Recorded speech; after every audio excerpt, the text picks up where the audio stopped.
और एक नहीं लाखों खड़े थे, लाखों। मस्जिद हराम से मस्जिद अक्सा तक फरिश्तों की सफे बनाई गई थी कि जिब्रील सबको लाइन में लगा दो, जब मेरा महबूब गुजर के जाए हर तरफ से मुबारकबादियां आनी चाहिए मेरे मालिक किस लिए, ताकि दुनिया में कोई बड़े से बड़ी शख्सियत भी, बड़े से बड़ा पावर वाला जब अपनी रौब के साथ निकले और लोग मुबारकबादियां देते हो तो आखिर में उसे कहना पड़े ऐसा इस्तकबाल किसी का नहीं हुआ है जैसा इस्तकबाल मेराज की रात।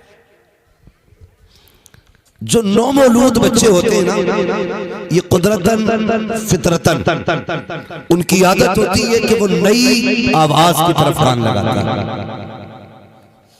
नई आवाज की तरफ कान लगाते बच्चे और ध्यान देते हैं ये है क्या। जरा सोचो तो सही, जिन बच्चों के हाथ में हमने ना म्यूजिक लगा के मोबाइल दे दिया, क्या वो आने वाले दौर के गजाली बनेंगे, जामी बनेंगे? बोले अगर बेटी है तो क्या राबिया बसरिया बनेगी? नहीं बन सकती ना, क्योंकि हमने बचपन ही में उसके हाथ में म्यूजिक दिया है। वो माएँ कितनी अच्छी थी, जब बच्चे रोते थे तो कुरान पढ़ के सुनाया करती थी। दिल के फपोले जल उठे सीने के दाग से, इस घर को आग लग गई घर के चिराग से। आज चुके शबे मेराज भी है, बड़ी अजमतों वाली रात है, जिस रात में मेरे नबी ने जमीन से अर्शों का सफर फरमाया है। मैं कुछ बताना चाहता हूँ। कुरान कहता सुब्हानल्लज़ी अस्रा बिअब्दिही लैलन मिनल मस्जिदिल हरामी इलल मस्जिदिल अक़सा।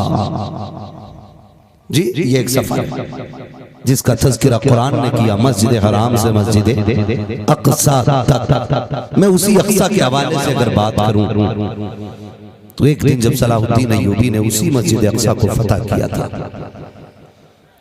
और बड़ी हसरत भरी निगाह से देख रहे थे मस्जिद अक़सा को, तो जो दुश्मन इस्लाम कैदी बने थे उन यहूदियों ने कहा था सलाहुद्दीन क्या देख रहे हो, आज बहुत खुश हो ना कि तुमने बैतुल मुक़द्दस फतह कर लिया?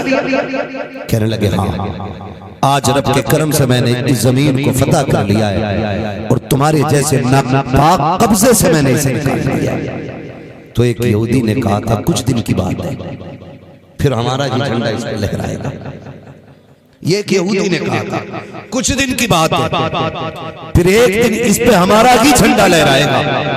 तो सलाहुद्दीन अय्यूबी ने कहा था अगर तुम फिर कब्जा करोगे फिर बचाने के लिए कोई सलाहुद्दीन अय्यूबी आ जाएगा। लेकिन रुक के मैं एक बात कहूं, जो बात सलाहुद्दीन अय्यूबी ने इतनी कही ना, आज तुम कब्जा कर लो, आज हमारा कल तुम्हारा, फिर कोई सलाहुद्दीन आएगा।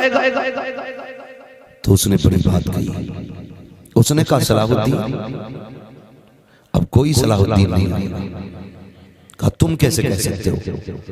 उसने कहा अब हम तुम्हारी कौम से वो तहारत और पाकीज़गी छीन लेंगे जिसकी बरकत से अल्लाह गोद में सलाहुद्दीन अय्यूबी बनाता है। ये यहूदी ने बात की और वो अपने मकसद में कामयाब हो चुके हैं काफी हद तक, वो अपने मकसद में कामयाब। आप कहेंगे कैसे? आप देखो तो सही, आज पर्दा कितना है, हया कितनी है, मुझे बताओ बुजुर्गों का एहतराम कितना है। पहले जमाने की बूढ़ी आप देख लें, अगर बूढ़ी 70 साल की है, कोई 72 साल का अजनबी बूढ़ा निकले ना, वो खानदान का चचा ही क्यों ना हो, तो वो 70 साल की बूढ़ी भी सर पे चादर डाल के उस बूढ़े का एहतराम करके बताती है ये मेरा बड़ा गुजर के जा रहा है। लेकिन आज गैरत का जनाजा निकल चुका है, खुदा की कसम बूढ़ी नहीं है, बेटियां 18 साल की है, सामने बाप बैठा हुआ है, आज बेटियों के सर पे बाप के सामने दुपट्टा नहीं होता है, चचा गुजर के जाता है, सरों पे दुपट्टे नहीं आते हैं। ये बगैर की नहीं तो क्या है, ये यहूदियों का तरीका नहीं तो क्या है जिसे तुम फैशन कहते हो, ये यहूदियों की स्कीम है जिसे तुम तरक्की कहते हो, ये यहूदियों का दिया हुआ वो जहर है जो हमारी गोदों का तकद्दुस छीन चुका है। खुदा के वास्ते इस जहर से निकलो, इस तरीके को छोड़ो और कनीज़े फातिमा ज़हरा बेटियों को बनाओ। ये दुनिया जितनी ताकत लगा ले, तेरी ही गोद से खुदा सलाहुद्दीन अय्यूबी पैदा हो। नारे रिसालत मसलके आला हज़रत जश्न ख्वाजा रज़ा कॉन्फ्रेंस मुफ्ती हम्माद साहब किबला जिंदाबाद जिंदाबाद। बुरा ना मानिए, ये कड़वी सच्चाई है। पहले गांव महफूज थे भाई, इसका थोड़ा इको कम करो, इसे आवाज इतनी दो कि ये आवाज संभाल सके। ये दब रहा जब मैं बोल रहा हूँ, तवज्जो है ना सारे लोगों की। आज पहले ये बवाल सिर्फ शहरों में था, अब गांव में भी आ गया। मैरिज हॉल, मैरिज हॉल से मुझे इख्तिलाफ नहीं, मगर मैरिज हॉल में जो फितने उठ रहे हैं ना, उसने वाकई हम लोगों को सोचने पे मजबूर किया है। पहले शादियां हो जाती थी, पता ही नहीं चलता था औरतें कितनी आई हैं और बच्चियां कितनी हैं शादियां। और आज कंडीशन ये है कि मर्द और औरत सबका खाना एक जगह है और गैरत का कहीं भी पता नहीं चलता है। जब तमाशे कम थे तो दिखावे भी कम थे, अब जब तमाशे ज्यादा हो गए तो फैशन भी हद से ज्यादा बढ़ गया। माफ कीजिएगा, जितना बड़ा अमीर है बेटियां उतनी ही ज्यादा बेगैरत होती जा रही है। गरीब की बेटियां पैबंद लगा के दुपट्टे ओढ़ लेती हैं। अमीर की बेटी के पास 10,000 का सूट तो होता है, लेकिन 2 टके की उसके सर पे चादर नहीं होती है, क्योंकि वो जो उसने बालों पे डिजाइन बनाया हुआ है ना, वो किसे दिखेगा। हाँ हज़रत, वो जो उसने फैशन लिया हुआ है वो किसे दिखेगा। फैशन लिया क्यों? क्योंकि बाप के पास कसरत से पैसा था, 10-5 हजार ब्यूटी पार्लर वाले को दिए और फैशन शो में आके बैठ गई। हद हो गई यार, अब तो रिश्ते भी ना ऑन द स्टेज हो रहे हैं। क्या है, क्या बोलते हैं उसको, नहीं वो है एंगेजमेंट, इसमें सगाई। हाँ, सगाई ने भी मुसीबत खड़ी कर दी है। ये कोई रस्म नहीं थी पहले, लेकिन अब धीरे धीरे ये सारी बढ़ती जा रही है। इसका नुकसान सिर्फ वक्ती तौर पे नहीं, आने वाले 70 साल तक रोना पड़ेगा। अगर आज भी बंद कर दो ना ये सारे बवाल, आज भी बंद कर दो तो इसका फुतूर 70 साल तक रहेगा। ये याद रखना, इतना बड़ा नुकसान हमने कर लिया है, इतना बड़ा नुकसान। ये कंडीशन है हमारी। आज बेटियों के सरों पे दुपट्टे तक नहीं होते हैं, पूरी दुनिया अली अली के नारे लगाती है, करबला वालों के गुलामी का दावे करती है। मुझे एक बेटी तो ला के दिखाओ आज जो कनीज़े ज़ैनब नजर आती हो। कौन सैयदा ज़ैनब, 7-8 साल की उम्र शरीफ भी नहीं है, अभी इससे भी छोटी उम्र है। कायनात की सबसे कम उम्र की सबसे पहली कारिया को सैयदा ज़ैनब कहा जाता है। किसी को मकतब ने पढ़ाया है, किसी को इदारों ने बनाया है। ज़ैनब वो है जिसे कुरान या तो अली ने पढ़ाया है या नबी की बेटी सैयदा फातिमा ज़हरा ने पढ़ाया है। जिंदाबाद जिंदाबाद, बहुत अच्छा तरह जिंदाबाद। ज़ैनब कहा जाता है, उसे ज़ैनब कहा जाता है। और समझो जरा, थोड़ा दिमाग लगाओ, कौन ज़ैनब कुरान पढ़ रही है, उम्र छोटी है, कुरान पढ़ रही है, अभी जवान नहीं है, छोटी उम्र है सैयदा ज़ैनब की। और जानते हो, धीरे से चादर सरक गई, सरकने लगी, कुछ सर का हिस्सा खुला, और जैसे सर का हिस्सा खुला ना तो सैयदा फातिमा ज़हरा की नजर पड़ी, दौड़ के आ गई, दौड़ के एकदम से ऐसे दौड़ी जैसे बड़ा नुकसान होने वाला और लोग दौड़ जाते। जब दौड़ के चादर संभाली, अम्मी ऐसी भी क्या जल्दी, फरमाने लगी, ना बेटी, इसे सिर्फ कपड़ा ना समझना, ये खानदान की गैरत हुआ करती है, ये कभी सर से नहीं उतरनी चाहिए। कभी सिखाया हमने बेटी को, कभी सिखाया है? अगर कोई बेटी पूरा सर ढाप ले या इस तरह से कपड़ा रख ले कि उसका बाल ना दिखे तो लोग फैसले करते हैं, देखते ये तो गवार है, पुराने दौर में जी रही है। फैशन देखो तो आज दुनिया कहां से कहां पहुंच गई। खुदा के वास्ते रवैये बदलो। आज बेटियां कल की माएँ बनेंगी, आज की बहनें कल की बीवियां बनेंगी। कल जब इनकी गोद में औलाद आएगी ना तो इनके किरदार की बुनियाद पर उसके मुस्तकबिल का फैसला किया जाएगा। आज हालात बद से बदतर होते जा रहे हैं, आज इतने हम बर्बाद हो रहे हैं कि दुनिया हमारा तमाशा देख रही है। मैं आपसे पूछना चाहता हूं, मुझे बताओ तो सही, मैरिज हॉलों में जो स्टैंडिंग में खाना खाने के लिए बेटियां आती हैं, वो या तो तेरी बेटी होती है या मेरी बेटी होती है। जो ये मुसलमानों के नाम पर, इस्लाम के नाम पर, निकाह के नाम पर जो महफिलें लगाई जाती हैं और उनमें कुत्ते गधों की तरह खड़े होकर खिलाया और खाया जाता है, कौन लोग आते हैं, कहां के हैं, ये किस कौन से ताल्लुक रखते हैं? तो सबका ताल्लुक आमीना के लाल से है। फिर मैं पूछना चाहता हूँ, अगर सबका ताल्लुक मुस्तफा से है तो फिर ये रवैये क्यों बदले जा रहे हैं, फिर ये तरीके क्यों बिगड़ते जा रहे हैं? अगर हाफिज या इमाम ये कहते भाई खड़े होकर न खिलाना, काजी समझी पैसे वाला है, उसने ये कहा है कि बफर सिस्टम चाहिए वरना नाक कट जाएगी, आग लगे तेरे बफर सिस्टम को जो मुस्तफा की सुन्नत के खिलाफ जाता है। हम तो खुल के कहते हैं दुनिया लूटे तो लूटे, बस मदीने वाला मुस्तफा नहीं लूटना। नारे तकबीर, नारे रिसालत, फैज़ाने गौसे आज़म, फैज़ाने गरीब नवाज, मसलके आला हज़रत, जिंदाबाद जिंदाबाद। हाँ ओ भाई निकले इन चीजों से, खाना बैठ के खाया करे, यही इस्लाम का तरीका है। किसका तरीका है? कैसे खाएंगे खाना? बोले सारे। अगर कोई ये कहे कि मुझे बफर सिस्टम चाहिए, मीन्स खड़े होकर खाना है, स्टैंडिंग में, तो कह दो हमारे यहाँ इंसानों की दावत है, जानवरों की नहीं है। समझ रहे मेरी बात? किसकी दावत है? इंसानों की। अगर कहे नहीं नहीं नहीं मेरे मेहमान वीआईपी हैं, तो कहना मेहमानों में तू कुत्ते घोड़े लेके आ रहा है, तू वीआईपी किससे कह रहा है? जिसकी पैंट इतनी टाइट है जो बैठ नहीं सकता वो वीआईपी है? बताओ। जिसे हुजूर की सुन्नत से मतलब नहीं वो वीआईपी है? वीआईपी वो है जो मेराज में चला ना तो कदम कदम पे फरिश्तों की जमात मुबारकबादियां दे रही थी, और एक नहीं लाखों खड़े थे, लाखों। मस्जिद हराम से मस्जिद अक्सा तक फरिश्तों की सफे बनाई गई थी कि जिब्रील सबको लाइन में लगा दो, जब मेरा महबूब गुजर के जाए हर तरफ से मुबारकबादियां आनी चाहिए। मेरे मालिक किस लिए? ताकि दुनिया में कोई बड़े से बड़ी शख्सियत भी, बड़े से बड़ा पावर वाला जब अपनी रौब के साथ निकले और लोग मुबारकबादियां देते हो तो आखिर में उसे कहना पड़े ऐसा इस्तकबाल किसी का नहीं हुआ है जैसा इस्तकबाल मेराज की रात मेरे मुस्तफा का किया। जिंदाबाद जिंदाबाद, बहुत अच्छा माशाअल्लाह। इसलिए इतना बड़ा इस्तकबाल कराए। और तुम वीआईपी कह रहे हो, वीआईपी वो जिसकी औलाद ना माने। वीआईपी वो है जो बोले तो फिर पत्थर भी बोले, वो वीआईपी है। जिसके इशारे से पत्थर बोले वो वीआईपी है। जिसके इशारे से दरख्त चले वो वीआईपी है। जो उंगली उठा दे तो चांद का खिलौना बना दे वो वीआईपी है। जो उंगली उठा दे तो डूबा सूरज पलटा दे वो वीआईपी है। डॉक्टर इकबाल ने ये कहा था कि तेरे दामन में है किस लालो जवाहर की कमी, तू किसी और के दामन की तरफ क्यों देखे। हमें क्या नहीं मिला था? सब कुछ हमारे पास है, सब कुछ हमारे पास है। सिर्फ क्या हम मज़ारों में उलझे रह जाएंगे? मुझे बताया जाए कि हमारे अमल अच्छे ना हो तो सब कुछ मज़ार से मिल जाएगा? नहीं नहीं, ऐसा नहीं है। मज़ार से पहला पैगाम तो यही मिलता है ना, जैसे हम गए हैं वैसे ही तुम भी आना।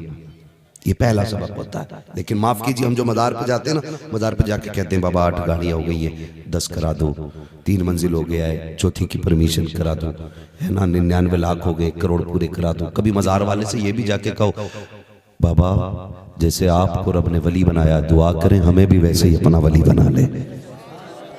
कभी ये भी तो किया करो। कभी ये भी तो हाफिज मिल्लत फरमाया करते थे, जमीन के ऊपर काम और जमीन के नीचे आराम, ये कहते थे। इसका क्या मतलब है? इसका मतलब ये कि आपको मेहनत करनी है, ऊपर रहकर मेहनत करनी, पक्की पकाई नहीं मिलनी, पक्की पकाई नहीं मिलनी है। खुद कुआं खोदना है, खुद पानी पीना है। ऐसी जिंदगी में गुजारनी है, ऐसी जिंदगी में गुजारनी है। और तब देखे फिर इनकलाब आएगा, फिर जलसों का मकसद फायदा सारे नजर आएंगे। आज ना सबको सबसे शिकायत है, हर बंदा ये चाहता कि एक तकरीर उसके खिलाफ हो जाए, एक तकरीर उसके खिलाफ हो जाए, एक तकरीर उसके खिलाफ हो जाए। ना ना, किसी के खिलाफ समझ के ना सुन, सिर्फ अपनी भलाई के लिए तकरीर सुन। और ये सोच के बैठा करो बात अच्छी होगी तो दिल पे लिख के लेके जाएंगे इंशाल्लाह, लिखेंगे इंशाल्लाह। मेरे यहाँ फ्री जन्नत नहीं बटती है, मैं बड़ा कड़वा मौलवी हूँ। मेरा मिजाज है, मैं आई ना हूँ दिखाऊंगा दाग चेहरे के, जिसे खराब लगे सामने से हट जाए। मुझे पता है अमल अच्छा होता है तो फिर करम खुदा का हो ही जाएगा, है ना। अमल अच्छे करें, अमल अच्छे करें, माँ अच्छी होती है तो फिर औलाद नेक बनती है, औलाद नेक। आज जरा सी देर लगती है, बच्चे स्कूल जाते हैं, ठीक है, तालीम होनी चाहिए और सबको पढ़ना चाहिए, पढ़ना चाहिए। मारेरा शरीफ वालों की वो बात, आधी रोटी खाएंगे, बच्चों को बोल सकते हैं, वो बोलें जो बच्चों की कमाई नहीं खा रहे हैं, आधी रोटी खाएंगे बच्चों को पढ़ाएंगे, एक आवाज बहुत तेज आई है, अल्लाह करे कि उसके सदक़े में सारी आवाजें बुलंद हो जाएं। आधी रोटी खाएंगे, ये कानून है। पढ़ाना और पढ़ना बहुत जरूरी है। आज के दौर में लड़ाई जो है ना, लठ की नहीं है, बंदूक की नहीं है, अब कलम की है। जिसके पास तालीम होगी वो आगे जाएगा और उसी को हक भी मिलेगा। अगर आपके पास इल्म नहीं है ना, तो मस्जिदें नहीं, आपसे आपके घर भी छीने जाएंगे और आप बचा नहीं पाओगे। क्या बेटियां छीन नहीं जा रही है? छीन नहीं जाती हैं बेटियां? क्यों? क्योंकि आपके वकील नहीं, आपके जजेस नहीं, आपकी कोई सुनने वाला नहीं, किसी डिपार्टमेंट में आप मजबूत नहीं। इसलिए आपकी बेटियां आपकी आंखों के सामने से चली जाती है और आप कुछ नहीं कर पाते। क्यों? क्योंकि हम उजड़ हैं, गवार हैं। इल्म के मामले में सबसे निचले स्तर पे हमारे हिंदुस्तान में। लेकिन मेरा नौजवान कोई फुर्सत नहीं सिवाय मोबाइल पे गेम खेलने की। बेड़ा गर्क कर दिया इसने। कौन सा फायर चल रहा?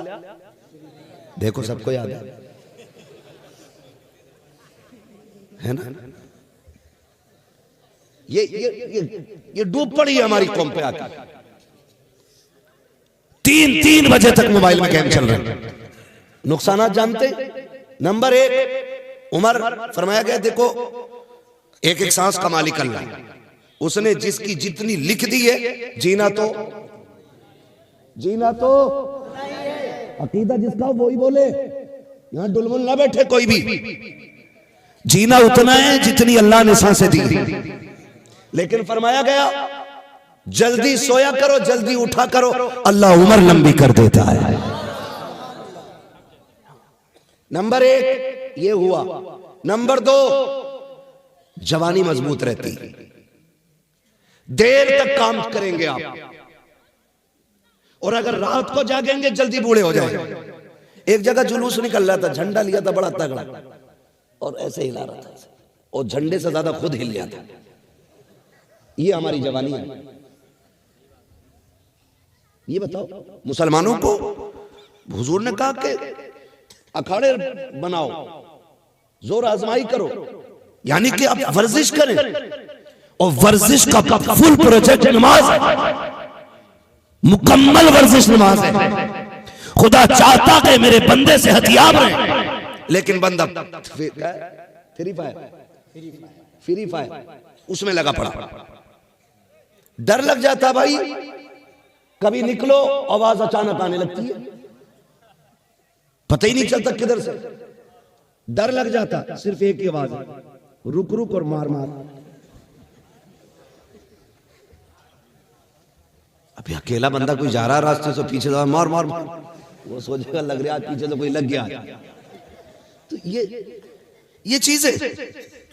और जब इस बवाल में तो थे ही थे, बाकी अब घर बैठे आपको जुआ खिलाया जा रहा है। घर बैठे जिनके पास हराम की दौलत है ना, उन्हें लत लगी है 10 लेके 16 लेने। याद रखिएगा, अल्लाह उन्हीं सिक्कों में बरकत रखा है जो सिक्के हलाल के होते हैं।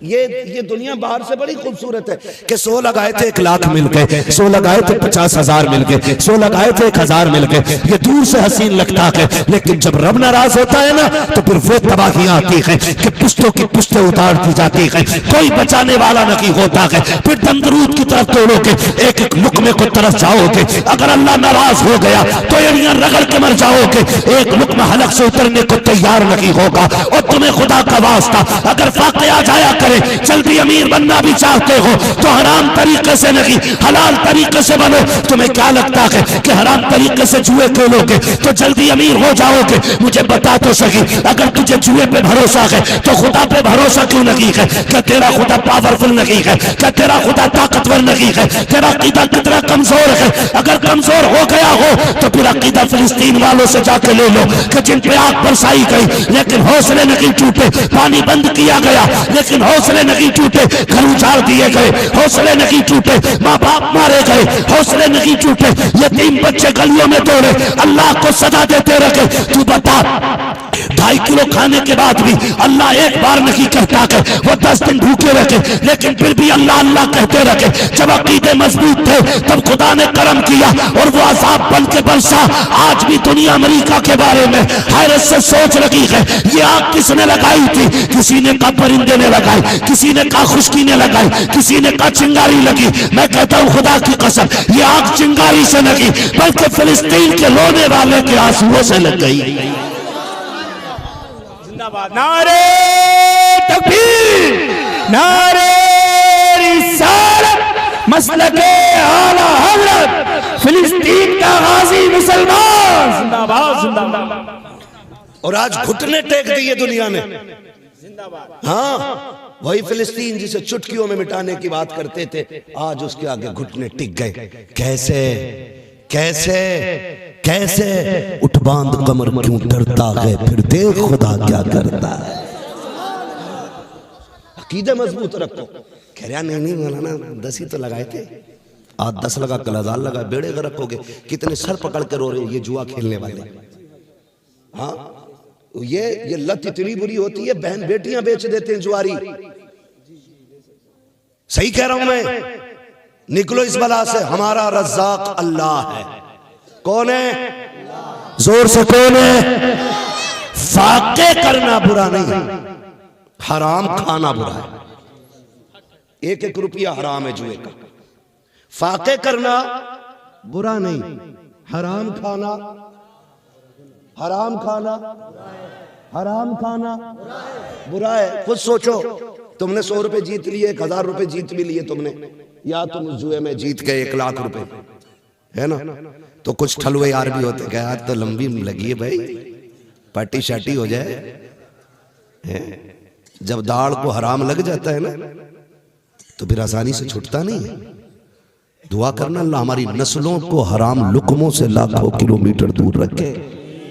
ये दुआएं मांगा करो। फरमाया गया इसका कितना बवाल, देखो बवाल तो है ही है जितना भी, लेकिन अजाब कितना सख्त है। फरमाया गया जो जिस्म हराम लुक़्मे खा के पड़ेगा ना, अल्लाह उस जिस्म को जहन्नम का ईंधन बनाएगा, ईंधन बना देगा अल्लाह। तो हमारी कौम जुए में आ गई, अकीदे कमजोर। भूख बुरी नहीं है, भूख कितनी अच्छी चीज है तुम्हें पता है?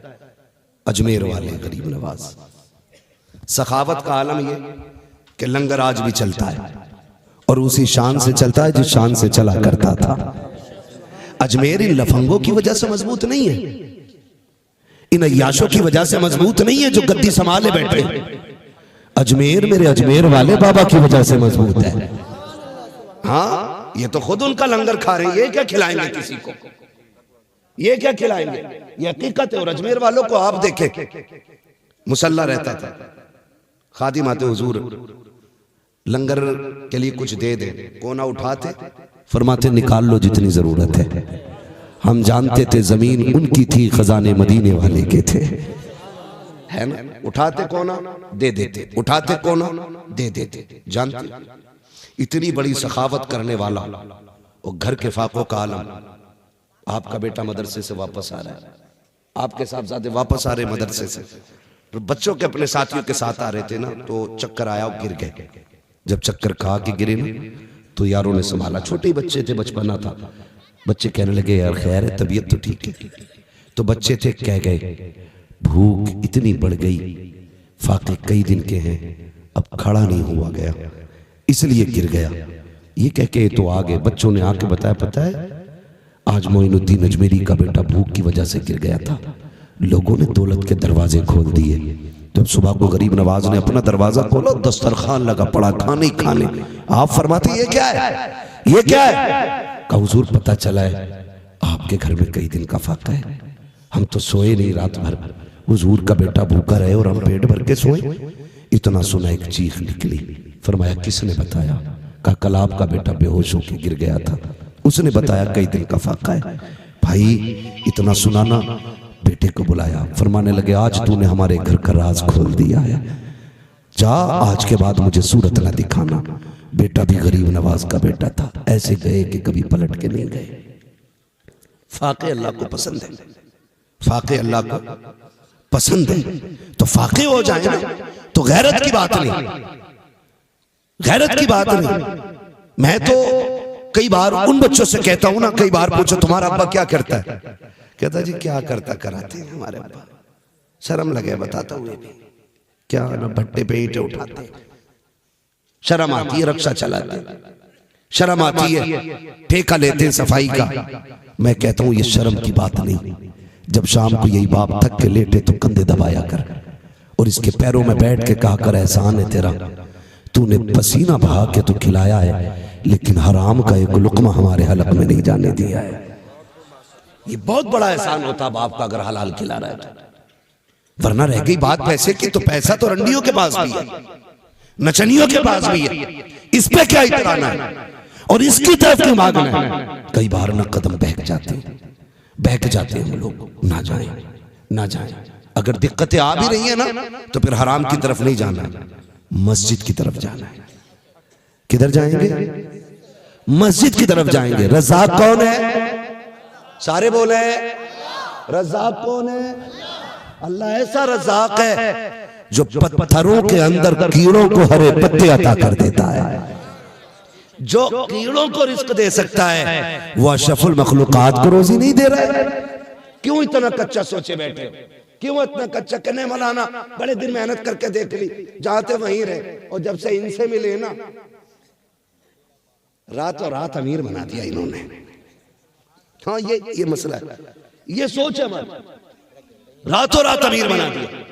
इस तरह की बातें हम करते नहीं। नौजवान, तुझे तो हुजूर के दीन के लिए जवानी दी गई थी, तुझे तो रातों के सजदों के लिए जवानी दी गई थी, तुझे तो मुस्तफा की दीन की वसात के लिए जवानी दी गई थी। हमने अपनी जवानियों को बर्बाद कर लिया, या तो जुए में जाके बर्बाद हो गए या तमाशों में जाके बर्बाद हो गए। खुदा की कसम खा के कहता हूँ, बड़े से बड़ा मंत्र और बड़े से बड़ा तंत्र और बड़े से बड़ा उसूल, बड़े से बड़ा साबता, बड़े से बड़ी फैक्ट्री, बड़े से बड़ा कॉलेज, बड़े से बड़ा स्कूल तुझको वो यूज नहीं दे सकता है जो रात का एक सजदा तुझको खुदा की बारगाह में इज्जतें अता करा सकता है। कोशिश ये करें कि हम अपने रब को राजी करेंगे। आज शबे महराज है ना, आज शबे महराज भी है ना, हम तो ठेका ही लिए बैठे। हाँ देखा जाएगा यार, तीजा 2 बार करा देंगे, हाँ ना, 40 में भी चने पड़वा देंगे, 10 में भी पढ़वा देंगे, पैसा बहुत है। हमारी भी सिर्फ इसलिए सुन लेते हैं कि हम भी अपने बाप की नहीं रसूल पाक की बातें किया करते हैं। खुदा सलामत रखे। बच्चा भी नात पढ़ रहा था तो मिंबर शरीफ से एहसान भाई कह रहे थे, बोले शायद ये आपके साथ है। हम ये समझे, मैंने कहा अगर बच्चे ऐसे हो ना तो फिर कोई भी साथ लेके चल सकता है ना। तो यही जरूरी है इस उम्र में बच्चों को हुजूर की नातें याद करा दी जाए। ये बड़ा अहम पैगाम है कि हम अपने बच्चों को हुजूर की नातें याद करा दें, ताकि ये आने वाले कल के मोहम्मद बिन कासिम बनते नजर आए। भाई कब तक दुआओं में मांगते रहेंगे अल्लाह मोहम्मद बिन कासिम दे, सलाहुद्दीन अय्यूबी दे? कब तक मांगेंगे? कोशिश कब करेंगे जाके कि हमारे ही बीच से कोई मोहम्मद बिन कासिम बन के खड़ा हो जाए, है ना। तो ये तैयारियां बचपन से होती हैं। और फरमाया गया कि पहला मकतब माँ की गोद होता है। पहला मकतब क्या होता है? बस इतना बोलते रहे ताकि मुझे ये पता लगता रहे कि आप समझ भी पा रहे हैं और सुन भी रहे हैं। पहला मकतब, जोर से बोल रहे हैं, ऐसे मुंह हिला रहे हैं कुछ लोग जैसे उन्हें माँ की जरूरत ही नहीं पड़ी दुनिया में आने के लिए। यहाँ कोई ऐसा नहीं है जो पेड़ से उतरा हो या हल में निकला हो, यहाँ सब माँ के जरिए दुनिया में आया। पहला मकतब माँ की गोद होता है। अगर ये गोद मजबूत होती है ना तो फिर बंदा मजबूत होता है। ये भी जरूरी है, माँ की गोद अच्छी होनी चाहिए। मैं अक्सर एक बात कहता हूँ, जमीन अच्छी होती है तो फसल अच्छी होती है, माँ अच्छी होती है तो नस्ल अच्छी होती है। जिंदाबाद जिंदाबाद। यकीनन ये जो आज महफिल में लोग बैठे ना, ये अच्छी माँओं की परवरिश ही की वजह है कि इतनी ठंडी रात में गर्म बिस्तर छोड़ के हुजूर की महफिल में आए बैठे हैं। और गालिबन 9वां या 10वां जलसा है, 8वां जलसा है जश्न गौसो ख्वाजा रजा का माशाअल्लाह। एक महफिल में 3 बुजुर्गों की निस्बत मौजूद है। ये तो महफिल का मसला है और हमारे दिलों में तो सैकड़ों बुजुर्गों की निस्बतें महफूज होती है ना। अभी हसन भाई एक नारा लगा रहे थे मौलाए कायनात के हवाले से, मन कुंतु मौला अली अली। तो एक साहब मुझसे कहने लगे कि बहुत ज्यादा अली अली नहीं हो रहे। हमारी अपनी जमात के आदमी थे, तो मैंने कहा भाई सुनो यार, एक सीधी सी बात है, तसव्वुफ का एक उसूल है कि जो आपके सिलसिले तरीकत के बुजुर्ग हो ना, उन्हें ज्यादा ही याद करना चाहिए। मौलाए कायनात सिलसिले तरीकत में हमारे आते हैं और सिलसिले कादरिया मौलाए कायनात से चल के आता है, तो इसलिए कादरियों पे लाजिम भी है कि वो अली अली कसरत से किया करें। और रह गई बात दर्जों की और रुतबे की, मकाम की, तो ये अहले सुन्नत का बिल-इत्तिफाक इजमा है कि अफजलुल बशरी बादल अंबिया बित्ताकीक अमीरुल मोमिनीन अबू बकर जिंदाबाद जिंदाबाद जिंदाबाद। इससे किसी को इनकार नहीं है। पहला नंबर हजरत थोड़ा तवज्जो से सुनो भाई, हो जाती है कभी कभी मिस्टेक। हाँ, तो ये हम सुन्नियों का अकीदा और अलादत में मैं पढ़ाया, अहले सुन्नत का है बेड़ा पार, असहाबे हुजूर नज्म है और नाव है इतरत रसूलुल्लाह की। हम हुजूर की आल से भी प्यार करते हैं और हुजूर के सहाबा से भी प्यार करते हैं, तो ठीक है ना। तो इसलिए भी कसरत से हम अली अली करते हैं, क्योंकि हमारे सिलसिले तरीकत में मौलाए कायनात आते हैं। और ठीक है, तवज्जो है सारे लोगों की। तो बहुत अच्छी महफिल सजी है, अल्लाह तौफीक दे ये बातें समझने। जमीन अच्छी होती है तो फसल अच्छी होती है, माँ अच्छी होती है तो नस्ल अच्छी होती है। सिर्फ मदरसों ने शख्सियतें नहीं बनाई, मदरसों ने शख्सियतें बनाई नहीं, मदरसों ने शख्सियतें सवारी हैं। बनती शख्सियतें माँ की गोद से हैं, ये याद रखिएगा। शख्सियतें माँ की गोद से बनती हैं। माँ पारसा होती है ना, तब बेटा अख्तर रजा पैदा होता है। माँ मुत्तकिया होती है तो बेटा मुस्तफा रजा पैदा होता है। माँ तहज्जुद गुजार होती है तो बेटा अहमद रजा पैदा होता है। ये माओ का बड़ा किरदार रहता है, माओ का बड़ा किरदार रहता है। लेकिन आज सबसे बड़ा फुकदान माँ की गोद का है।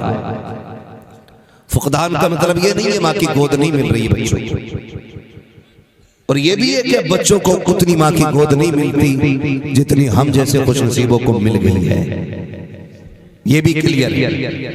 इसलिए कि पहले जब बच्चे रोते थे ना, तो माँ उठाती थी, सीने से लगाती थी, कभी गुड्डू, कभी पप्पू, कभी चांद, कभी सूरज, कभी लाल, कभी जिगर का टुकड़ा, इतनी बातें कहती थी। आज बच्चा रोता है ना तो अम्मा टुनटुना बजा के हाथ में दे देते थे। मोबाइल उठाया और दे दिया,